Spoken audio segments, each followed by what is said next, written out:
వివిధ గ్రామాల కాంగ్రెస్ కార్యకర్తలందరికీ ధన్యవాదాలు. ఈ రోజు ఏమైందంటే ఎస్సీలకు ఏబీసీలో వర్గీకరణ అయిన సందర్భంగా మనం అందరం కూడా రేవంత్ రెడ్డి గారికి పాలాభిషేకం చేస్తున్నాము.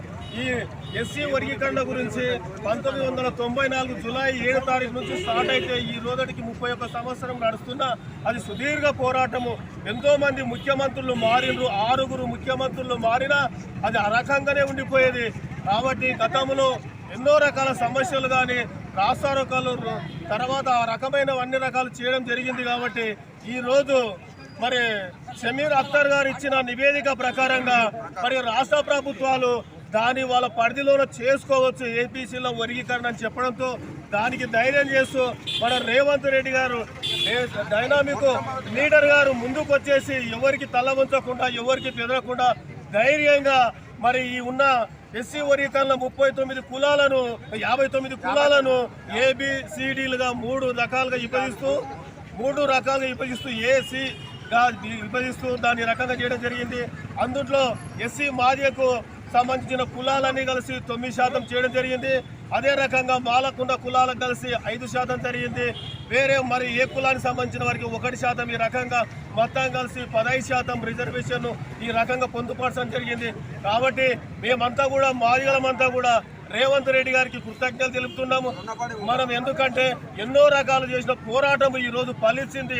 అది మన ఒక రాష్ట్రం మొత్తం కూడా ఎక్కడ ఉన్న మాదిగలంతా కూడా మనం ఇది చేస్తున్నాము.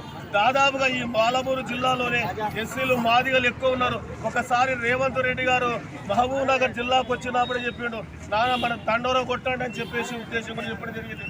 కాబట్టి అదంతా దృష్టిలో పెట్టుకొని చేసినందుకు ఈ రోజు దేశమంతా కూడా మన తెలంగాణ వైపు చూస్తుంది. ప్రతి రాష్ట్రాల్లో కూడా ఈ రకంగా చేసే మనం ఒక ఆదర్శంగా నిలిచిన రేవంత్ రెడ్డి గారికి మేము ఎస్సీలమందరం మాదిగలమందరం కూడా రుణపడి ఉంటామని చెప్పేస్తూ మరి ప్రతి ఒక్కరు కూడా ఆయన చేసేదాన్ని మాకు ఇంకా ఏమంటే పాదాభివందనాలు చేస్తున్నాము. అదే రకంగా ఆయన మొత్తం ఈ రోజు ఎవరికి కూడా ఎన్ని రకాల ఇబ్బందులు వచ్చినా ఎన్ని రకాలు చేసినా తల వంచకుండా మరి దాన్ని చేసినందుకు మేమందరం కూడా రుణపడి ఉంటాము.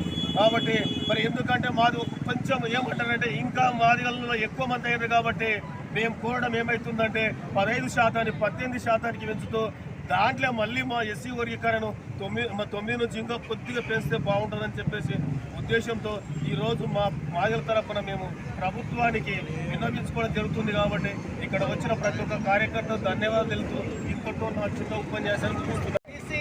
రిజర్వేషన్ కానీ ఎస్సీ వర్గీకరణ కానీ ఒక చరిత్రాత్మక దినంగా భావిస్తూ ఈరోజు పేదవాడి కష్టాలే పేదవాడిని చేసే విధంగా బీసీ రిజర్వేషన్ మీద మన స్థానిక గౌరవ శాసనసభ్యులు వాజేశ్వరన్న గారు